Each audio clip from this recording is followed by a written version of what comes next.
آج کی ہماری گفتگو صحیح مسلم کی حدیث نمبر 2351 کے حوالے سے ہوگی۔ اس حدیث کے حوالے سے انجینئر محمد علی مرزا نے جو مغالطات اور دھوکے دیے ہیں انشاءاللہ ان کا میں جواب پیش کروں گا۔ انجینئر محمد علی مرزا صاحب کہتے ہیں کہ اس حدیث کے تحت بدعت کی جو تقسیم کی گئی ہے یہ مولانا الیاس قادری صاحب نے اور ڈاکٹر طاہر القادری صاحب نے یہ تقسیم پھیلائی ہے۔ بدعت کی اس سے تقسیم جو کی گئی بدعت حسنہ اور بدعت سیئہ، تو یہ مرزا صاحب نے دھوکہ دینے کی کوشش کی ہے۔ حالانکہ حقیقت یہ ہے کہ صحیح مسلم کی جو حدیث ہے اس کے تحت صحیح مسلم کے جتنے شارحین ہیں جنہوں نے حدیث کی شرح کی ہے صحیح مسلم کتاب کی، تقریباً تمام نے اس حدیث کے تحت بدعت کی تقسیم بیان کی ہے، بدعت حسنہ اور بدعت سیئہ، اور پھر باقی آگے تقسیمات کی ہیں بدعت کی، اور اس حدیث کو مخصص قرار دیا ہے۔ اور وہ حدیث کیا ہے؟ نبی کریم صلی اللہ تعالیٰ علیہ وسلم کا فرمان جہاں سے شروع ہوتا ہے وہ یہ ہے کہ من سن فی الاسلام سنۃ حسنۃ فلہ اجرھا، جس نے اسلام میں کوئی اچھا طریقہ ایجاد کیا اس کو اس کا اجر دیا جائے گا، اس کے لیے اجر ہے، اور قیامت تک جتنے لوگ اس عمل پر عمل کریں گے ان تمام کا اجر بھی اس نیا طریقہ ایجاد کرنے والے کو دیا جائے گا۔ من سن فی الاسلام سنۃ سیئۃ، اور جس نے اسلام میں کوئی برا طریقہ ایجاد کیا، کان علیہ وزرھا، اس پر اس کا گناہ ہوگا، اور قیامت تک جتنے لوگ اس برے طریقے پر عمل کریں گے ان کا گناہ بھی اس کے کھاتے میں ڈالا جائے گا۔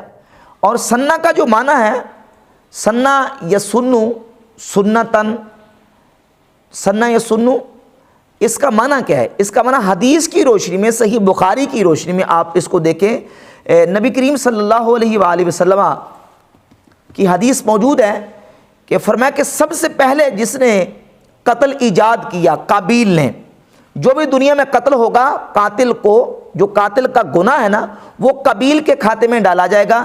کیوں؟ لِأَنَّهُ أَوَّلُ مَنْ سَنَّ الْقَتْلَ، کیونکہ قابیل وہ شخص ہے جس نے سب سے پہلے قتل کا طریقہ ایجاد کیا تھا۔ یہ صحیح بخاری کی حدیث نمبر 3335 ہے۔ اب یہاں سنہ جو ہے اوجدہ اور احدث کا معنی استعمال ہوا ہے، یعنی ایجاد کیا اور احداث کیا، پیدا کیا۔ اسی طرح صحیح بخاری کی حدیث نمبر 3045 ہے۔ نبی کریم علیہ السلام کے صحابی حضرت خبیب رضی اللہ تعالیٰ کو جب کفار سولی دینے لگے تو آپ نے کہا کہ مجھے 2 رکعت نماز پڑھ لینے دو، تو آپ نے 2 رکعت نماز پڑھی۔ صحیح بخاری میں موجود ہے کہ ہوا سن الرکعتین ہے، یہ خبیب سب سے پہلے وہ شخص ہیں جنہوں نے سولی سے پہلے 2 رکعت پڑھنے کا طریقہ ایجاد کیا ہے۔ پھانسی سے پہلے 2 رکعت پڑھنے کا طریقہ ایجاد کیا خبیب رضی اللہ تعالیٰ۔ یہاں بھی سنہ کس معنی میں ہے؟ اوجدہ اور احدث کا معنی میں ہے، یہی ایجاد کرنا اور پیدا کرنا اور احداث کرنا۔ لہذا من سن فی الاسلام سنۃ حسنۃ کا معنی یہ ہے کہ جس نے نیا طریقہ ایجاد کیا، کسی مردہ سنت کو زندہ نہیں کیا۔ جہاں مردہ سنت کو زندہ کرنے کی حدیث ہے اس میں یہ کہ من احیا سنتی، اس میں سنہ کا لفظ نہیں ہے۔ من احیا سنتی سے ہمارا استدلال نہیں ہے، ہمارا استدلال ہے من سن فی الاسلام سنۃ حسنۃ سے۔ یہ حدیث ہے نبی کریم صلی اللہ علیہ وآلہ وسلم نے جو امت کو خوشخبری عطا فرمائی ہے۔ اب میرے صاحب کہتے ہیں یہ پوری حدیث نہیں پڑھتے، اس حدیث کا جو کنٹیکسٹ اور اس کا پس منظر ہے وہ جو نا وہ کچھ اور ہے، وہ چھوڑ دیتے ہیں۔ حالانکہ اس پس منظر کو اگر پڑھا بھی جائے تو اس پس منظر سے کوئی بھی مرزا کی جو تائید میں کوئی بات ثابت نہیں ہوتی۔ اگر اس حدیث کا پس منظر دیکھنا ہے تو اس حدیث کا پس منظر بھی دیکھیں جو سنن ابی داؤد میں اور جامع ترمذی میں موجود ہے، جس میں نبی کریم صلی اللہ علیہ وسلم نے فرمایا کہ ہر نیا طریقہ بدعت ہے اور ہر بدعت گمراہی ہے اور گمراہی جہنم میں لے کے جائے گی۔ اس کا پس منظر بھی دیکھیں، اس کا پس منظر یہ ہے کہ نبی کریم علیہ السلام نے اپنے صحابہ کرام علیہ رضوان کو فرمایا من یعش منکم بعدی فسیرا اختلافا کثیرا، تم میں سے جو میرے بعد زندہ رہے گا وہ بہت سارے اختلافات دیکھے گا۔ اب یہ خطاب حضور نے صحابہ کو فرمایا کہ اے صحابہ تم میں سے جو زندہ رہے گا تو تم میں سے جو زندہ رہے گا وہ بہت سارے اختلافات دیکھے گا۔ تو اب تم نے کیا کرنا ہے؟ تم نے میری سنت اور میرے خلفائے راشدین کی سنت کو لازم پکڑنا ہے۔ ان کل محدثۃ بدعہ، ہر نیا طریقہ بدعت ہے، وکل بدعت ضلالہ، اور ہر بدعت گمراہی اور ہر گمراہی جہنم میں لے کے جائے گی۔ تو اس میں نبی کریم علیہ الصلوۃ والسلام نے جو ہر نئے طریقے کو، ہر نئے کام کو، ہر نئی شے کو بدعت قرار دیا ہے، وہ اس کا پس منظر بھی یہ ہے کہ حضور نے صحابہ کرام علیہ رضوان کو خطاب کیا اور صحابہ سے بات کی ہے۔ تو اب دونوں کا پس منظر جب ہم دیکھتے ہیں، محدثین اور شارحین کی تشریحات کو اس حدیث کے حوالے سے دیکھتے ہیں، تو شارحین حدیث نے، جن میں سے سر فہرست امام ابو زکریا محی الدین ابن شرف النووی الشافعی المتوفی 686 ہجری رحمہ اللہ تعالی، جن کی مشہور زمانہ مسلم شریف کی شرح ہے، شرح صحیح مسلم، دیوبندی بھی اس کو پڑھتے ہیں، وہابی بھی پڑھتے ہیں، اور اہل سنت و جماعت بھی اس شرح کو پڑھتے ہیں۔ انہوں نے شرح میں اسی حدیث کے تحت پہلی جلد کے صفحہ نمبر 327 پہ من سن فی الاسلام سنتن حسنہ والی حدیث کو سنن ابی داؤد والی حدیث کا مخصص قرار دیا ہے، کیونکہ بعض اوقات جو حکم ہوتا ہے وہ عام خص عن البعض ہوتا ہے، اور بعض اوقات عام حکم لم یخص عن البعض ہوتا ہے، یعنی وہ عام جس میں سے بعض کی تخصیص کی گئی ہے اور وہ بعض جس میں سے تخصیص نہیں کی گئی۔ تو امام نووی رحمۃ اللہ فرماتے ہیں وہ جو حدیث ہے ان کل محدثۃ بدعہ، کہ ہر نیا طریقہ بدعت ہے، وہ حدیث وہ عام ہے جس میں سے بعض کو خاص کیا گیا ہے، اور کہتے ہیں اور فی ھذا الحدیث تخصیص قولہ صلی اللہ علیہ وسلم من سن فی الاسلام سنتن حسنہ والی یہ جو حدیث ہے، اس حدیث میں تخصیص ہے نبی کریم صلی اللہ علیہ وسلم کی اس قول کی جس میں کل محدثۃ بدعہ فرمایا گیا۔ فرماتے ہیں فی ھذا الحدیث تخصیص قول صلی اللہ علیہ وسلم کل محدثۃ بدعہ وکل بدعۃ ضلالہ ان المراد بہ المحدثات الباطلہ والبدع المذمومہ، کہ اس میں مراد ہر محدث سے محدث باطلہ یعنی باطل نیا طریقہ ہے، اور جو ہے نا وہ مذمومہ بدعت ہے، بری بدعت مراد ہے، ہر اچھا طریقہ اس میں مراد نہیں ہے۔ یہ امام نووی رحمۃ اللہ علیہ نے حدیث کی شرح کی ہے، اور من سنہ والی حدیث کو مخصص قرار دیا، اور اسی حدیث کے تحت امام نووی رحمۃ اللہ علیہ نے بدعت کی 5 قسمیں بیان کی ہیں۔ یہ بریلوی نہیں ہے امام نووی رحمۃ اللہ علیہ، بدعت کی 5 قسمیں بیان فرما رہے ہیں۔ بدعت واجبہ، مندوبہ، محرمہ، مکروہ اور مباحہ، اور اسی طرح صفحہ نمبر 285 میں 5 قسمیں بدعت کی بیان فرمائی ہیں۔ تو یہ امام نووی رحمۃ اللہ جو شارح مسلم ہیں انہوں نے بدعت کی تقسیم کی، اور خود امام شافعی رحمۃ اللہ علیہ نے بدعت کی تقسیم کی ہے، امام ابن حجر اسقلانی رحمۃ اللہ فتح الباری میں بدعت کی تقسیم بیان فرما رہے ہیں، اور خود نبی کریم علیہ الصلوۃ والسلام کے صحابہ نے بدعت کی تقسیم بیان کی، اور بدعت حسنہ بدعت سیئہ کا تصور ان کے ہاں بھی موجود تھا۔ صحیح بخاری کی 2010 نمبر حدیث ہے، سیدنا عمر فاروق رضی اللہ تعالیٰ عنہ نے نماز تراویح جب با جماعت پورا مہینہ پڑھائی تو آپ نے نماز تراویح کے بارے میں فرمایا نعم البدعۃ ھذہ، 2010 نمبر حدیث صحیح بخاری کی، کہ یہ کتنی اچھی بدعت ہے۔ بدعت کو نعمہ کہا ہے سیدنا فاروق اعظم رضی اللہ تعالیٰ کی ذات گرامی قدر نے۔ اسی طرح سیدنا عبداللہ ابن عمر رضی اللہ تعالیٰ عنہ سے پوچھا گیا کہ یہ فرمایا کہ صلاۃ الضحیٰ نماز چاشت کے بارے میں آپ کیا فرماتے ہیں؟ تو سیدنا عبداللہ ابن عمر رضی اللہ تعالیٰ عنہ مصنف ابن ابی شیبہ جلد نمبر 2 صفحہ نمبر 172 پہ موجود ہے، آپ فرماتے ہیں بدعۃ و نعمت البدعۃ۔ امام ابن حجر اسقلانی نے فتح الباری شرح صحیح بخاری کی جلد نمبر 3 صفحہ 67 پر اس حدیث کی سند کو صحیح قرار دیا کہ سند اس کی صحیح ہے۔ عبداللہ بن عمر رضی اللہ تعالیٰ نماز چاشت کے بارے میں فرماتے ہیں کہ بدعت ہے اور یہ اچھی بدعت، نعم البدعۃ، یہ کیا ہے؟ اچھی بدعت ہے۔ اب یہاں تھوڑی سی وضاحت بھی میں کرنا ضروری سمجھوں گا کہ نماز چاشت کے حوالے سے صحابہ کرام علیہ رضوان کے درمیان اختلاف رہا۔ سیدنا عبداللہ بن عمر اور سیدتنا عائشہ صدیقہ رضی اللہ تعالیٰ عنہ یہ سمجھتے تھے کہ نبی کریم علیہ الصلوۃ والسلام نے نماز چاشت نہیں پڑھی، اور ان تک نماز چاشت پڑھنے کی روایت نہیں پہنچی تھی، اس لیے عبداللہ بن عمر رضی اللہ تعالیٰ عنہ فرماتے کہ نماز چاشت بدعت ہے، لیکن ہے کیا؟ اچھی بدعت ہے۔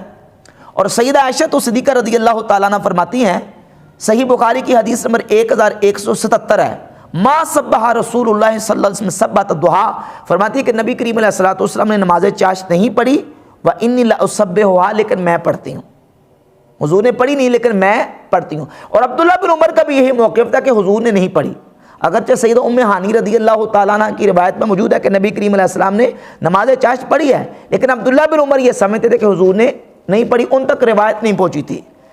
لیکن اس کے باوجود وہ کہتے تھے کہ یہ کام برا نہیں ہے، بدعۃ و نعمت البدعۃ، یہ بدعت ہے لیکن اچھی بدعت ہے، اچھا نیا کام ہے۔ تو بدعت کی تقسیم کا کنسیپٹ صحابہ کرام علیہ رضوان کے درمیان بھی موجود تھا۔ اسی طرح مصنف عبدالرزاق کی جلد نمبر 3 صفحہ نمبر 78 اور 79 پر موجود ہے۔ سیدنا عبداللہ ابن عمر رضی اللہ عنہ فرماتے ہیں کہ ما احدث الناس شیئا احب الی منہا، جو لوگوں نے نئے محدثات، نئے کام، نئے طریقے نکالے ہیں، یہ نماز چاش وہ طریقہ ہے کہ ان نئے طریقوں میں سے احب الی منہا، اس سے زیادہ مجھے کوئی نیا طریقہ پسند نہیں ہے۔ ما احدث الناس شیئا، وہ جو کل محدثۃ بدعہ حدیث ہے نا، اس کو بھی سامنے رکھیں، اور یہ عبداللہ بن عمر رضی اللہ عنہ کا فرمان بھی سامنے رکھیں، صحیح حدیث ہے۔ امام ابن حجر اسقلانی نے اس کو صحیح کرا دیا فتح الباری میں، فرماتے ہیں جو لوگوں نے نئے نئے طریقے ایجاد کیے ہیں ان میں سے مجھے سب سے پسندیدہ طریقہ یہ ہے جو نماز چاشت والا ہے۔ اب اس سے سیدنا عبداللہ ابن عمر رضی اللہ عنہ کا منہج بالکل سامنے آ گیا کہ عبداللہ ابن عمر رضی اللہ عنہ کا منہج بھی یہ تھا کہ نیا طریقہ جو بدعت ہے وہ اچھی بھی ہوتی ہے اور بری بھی ہوتی ہے۔ اسی طرح ایک اور حدیث سنیے، المصنف ابن ابی شیبہ کی جلد نمبر 2 صفحہ نمبر 48 پر موجود ہے، اذان جمعہ کے حوالے سے۔ جمعہ کی جو اذان ہے، پہلی اذان، یہ سیدنا عثمان غنی رضی اللہ عنہ کے دور میں دلوائی گئی۔ تو سیدنا عبداللہ بن عمر فرماتے ہیں الاذان الاول یوم الجمعۃ بدعۃ، جمعہ کی پہلی اذان بدعت ہے۔ اب اس جمعہ کی پہلی اذان کو کس نے دلوایا؟ سیدنا عثمان غنی رضی اللہ تعالیٰ نے۔ اگر آپ کہیں کہ اس بدعت سے مراد بھی بدعت ضالہ اور گمراہی والی بدعت ہے اور یہ جہنمیوں والا کام ہے نعوذ باللہ، تو پھر اس اذان اول کو تو عبداللہ بن عمر کیا کہہ رہے ہیں؟ بدعت کہہ رہے ہیں۔ تو ثابت ہوا کہ ان کا اس کو بدعت کہنا بدعت حسنہ ہی مراد ہوگا، بدعت سیئہ مراد نہیں ہے۔ اور اسی طرح سیدنا عبداللہ ابن عمر رضی اللہ تعالیٰ کا جو منہج تھا اس حوالے سے، وہ اس چیز کو دعاؤں میں، اذکار میں اضافے کو بھی ناجائز نہیں سمجھتے تھے۔ مرزا نے ایک حوالہ پیش کیا، کہتے ہیں جی وہ چھینک کے حوالے سے جامع ترمذی میں حدیث موجود ہے کہ سیدنا عبداللہ ابن عمر رضی اللہ عنہ کے سامنے ایک بندے کو چھینک آئی تو اس نے پڑھا الحمدللہ والسلام علی رسول اللہ، تو عبداللہ بن عمر رضی اللہ عنہ نے فرمایا کہ میں بھی کہتا ہوں لیکن اللہ کے نبی علیہ الصلوۃ والسلام نے ہمیں اس طرح نہیں سکھایا۔ تو اب جو اللہ کی حمد کے ساتھ سلام پڑھنے کی اجازت نہیں دیتے تو وہ تمہیں اذان کے ساتھ درود پڑھنے کی اجازت کیسے دیں گے؟ یعنی مرزا یہ کہنا چاہتا کہ سیدنا عبداللہ بن عمر رضی اللہ تعالیٰ عنہ جو الفاظ اپنی طرف سے کوئی زیادہ کرے اس کو جائز نہیں سمجھتے تھے، حالانکہ یہ بات بھی حقائق کی روشنی میں، صحیح احادیث کی روشنی میں مرزا کی بالکل غلط ہے۔ میں اس کی ایک مثال پیش کرتا ہوں، صحیح مسلم سے 2811 12 13 14 نمبر امام مسلم رحمۃ اللہ احادیث لے کے آئے ہیں تربیہ کے بیان میں۔ سیدنا عبداللہ بن عمر رضی اللہ تعالیٰ عنہ پہلے تربیہ بیان کرتے کہ نبی کریم علیہ الصلوۃ والسلام تربیہ کس طرح پڑھتے تھے۔ فرماتے ہیں حضور اس طرح تربیہ پڑھتے تھے، لبیک اللہم لبیک لبیک لا شریک لک لبیک ان الحمد والنعمت لک والملک لا شریک لک۔ فرماتے ہیں ھذہ تلبیۃ رسول اللہ صلی اللہ علیہ وسلم، یہ اللہ کے نبی علیہ الصلوۃ والسلام کا تلبیہ ہے۔ اور یہ تلبیہ کہنے کے بعد وقان ابن عمر یزید مع ھذا، عبداللہ بن عمر اس تلبیہ میں اپنی طرف سے زیادتی کرتے تھے، لبیک لبیک وسعدیک والخیر بیدیک لبیک والرغباء الیک والعمل۔ یہ عبداللہ بن عمر کا منہج ہے کہ رسول اللہ کے تلبیہ میں اپنی طرف سے الفاظ ایڈ کرتے تھے، اپنی طرف سے الفاظ زیادہ کرتے تھے۔ اسی طرح حدیث نمبر 971 ہے سنن ابی داؤد کی، نبی کریم علیہ الصلوۃ والسلام نے جو تشہد صحابہ کرام علیہ رضوان کو قرآن کی آیت اور سورت کی طرح سکھائی تھی، عبداللہ ابن مسعود رضی اللہ عنہ فرماتے ہیں حضور نے قرآن کی آیت اور سورت کی طرح میں یہ تشہد سکھائی ہے۔ عبداللہ بن عمر جب تشہد پڑھتے، سنن ابی داؤد کی حدیث نمبر 971 ہے، تشہد کے دوران کہتے کہ زدت فیہا وحدہ لا شریک لہ، وحدہ لا شریک لہ کے الفاظ حضور نے تعلیم نہیں دیے، لیکن عبداللہ بن عمر کہتے ہیں میں اس میں خود اپنی طرف سے اضافہ کرتا ہوں وحدہ لا شریک لہ۔ تو جو خود اضافے کے قائل ہیں، خود اضافہ کر رہے ہیں، وہ کسی کو الفاظ اور اللہ کے ذکر میں اور اللہ کی حمد کے الفاظ میں اضافے سے کس طرح روک سکتے ہیں؟ ایک اور مثال سنیے، سنن ابی داؤد کی حدیث نمبر 274، نبی کریم صلی اللہ علیہ وسلم کی بارگاہ اقدس میں ایک شخص کو چھینک آئی۔ اب حضور نے کیا الفاظ تعلیم دیے ہیں؟ الحمدللہ یا الحمدللہ علی کل حال، یہ حضور کے تعلیم کردہ الفاظ ہیں۔ اس صحابی کو چھینک آئی تو اس نے کہا الحمدللہ حمدن کثیرن طیبا مبارکن فی، اور اس طرح اور کلمات بھی صحابی نے بولے۔ تو نبی کریم علیہ الصلوۃ والسلام نے یہ بالکل نہیں کہا کہ تم نے یہ بدعتی اور گناہ والا طریقہ ایجاد کیا اور تم نے یہ الفاظ اپنی طرف سے زیادہ کیوں کیے ہیں، بلکہ حضور علیہ الصلوۃ والسلام نے اس کی تحسین فرمائی اور فرمایا کہ تیرے یہ کلمات اللہ کے عرش کے نیچے جا کے ٹھہریں، اس کی تحسین فرمائی۔ تو سیدنا عبداللہ ابن عمر رضی اللہ تعالیٰ جو خود الفاظ اپنی طرف سے ایڈ کر رہے ہیں تلبیہ میں، اور تشہد کے الفاظ میں وحدہ لا شریک لہ کا اضافہ کر رہے ہیں، وہ اللہ کی حمد اور اللہ کے ذکر کے الفاظ اور نبی کریم علیہ الصلوۃ والسلام کے اوپر درود و سلام کے حوالے سے وہ منع نہیں کر سکتے، روک نہیں سکتے۔ اب وہ جو چھینک والی روایت مرزا نے پیش کی ہے اس کا میں جواب آپ کو پیش کرتا ہوں۔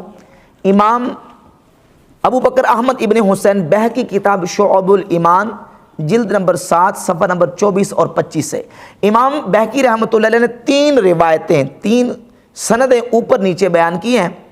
جو پہلے 2 سندیں بیان کی اس میں یہ کہ اس شخص نے جب چھینکا تو اس نے صرف الحمدللہ کہا، تو حضرت عبداللہ بن عمر نے فرمایا کہ قد بخلتا فہلا حیث حمدت اللہ صلیت علی النبی صلی اللہ علیہ وسلم، تو نے بخل کیا ہے، تو نے جب اللہ کی حمد کیا ہے تو نبی علیہ الصلوۃ والسلام پہ درود کیوں نہیں پڑھا۔ یہ پہلی سند ہے 9325 نمبر، اور 9326 نمبر میں یہ ہے کہ فرمایا لو تممتہا والسلام علی رسول اللہ صلی اللہ علیہ وسلم، تو نے اللہ کی حمد تو کی ہے، کاش تو نبی صلی اللہ علیہ وسلم پر سلام بھی پڑھ کے مکمل اس کو کر لیتا۔ 2 سند ہوں گی، اور تیسری سند وہ ہے جو جامع ترمذی والی سند ہے۔ ان تینوں سندوں کو بیان کرنے کے بعد امام بہقی فرماتے ہیں الاسنادان الاولان اصح میں روایت زیاد ابن ربیع، وہ جو زیاد ابن ربیع کی روایت جامع ترمذی میں موجود ہے، امام بہقی کہتے ہیں اس روایت سے ہماری جو 2 سندیں 9325 اور 26 والی سندیں یہ زیادہ صحیح ہیں۔ وفیہما دلالۃ علی خطأ روایت ابن ربیع، فرماتے ہیں اس میں دلالت ہے ابن ربیع کی روایت کے خطا ہونے پر۔ وقد قال البخاری فیہ نظر، اور امام بخاری نے فرمایا کہ زیاد ابن ربیع کی روایت میں نظر ہے۔ تو یہ سیدنا عبداللہ ابن عمر رضی اللہ عنہ کا موقف اور ان کا منہج جو ہے وہ میں نے بحمد تعالیٰ روایات اور دلائل اور حقائق کی روشنی پیش کر دیا۔ لہذا من سن فی الاسلام سنتاً حسنہ والی حدیث جو ہے اس میں بدعت کی تقسیم بالکل واضح محدثین نے فرمائی ہے، اور اہل سنت و جماعت کا بھی یہی نظریہ ہے کہ جو اچھا کام جو قرآن و حدیث سے ٹکراتا نہ ہو، قرآن و حدیث کے خلاف نہ ہو، اس کو آپ گناہ اور ناجائز قرار نہیں دے سکتے۔ ہاں وہ کام جو سنت کو بدلنے والا ہو، سنت کو ختم کرنے والا ہو اور رافع سنت ہو، وہ گناہ اور بدعت کے زمرے میں آتا ہے۔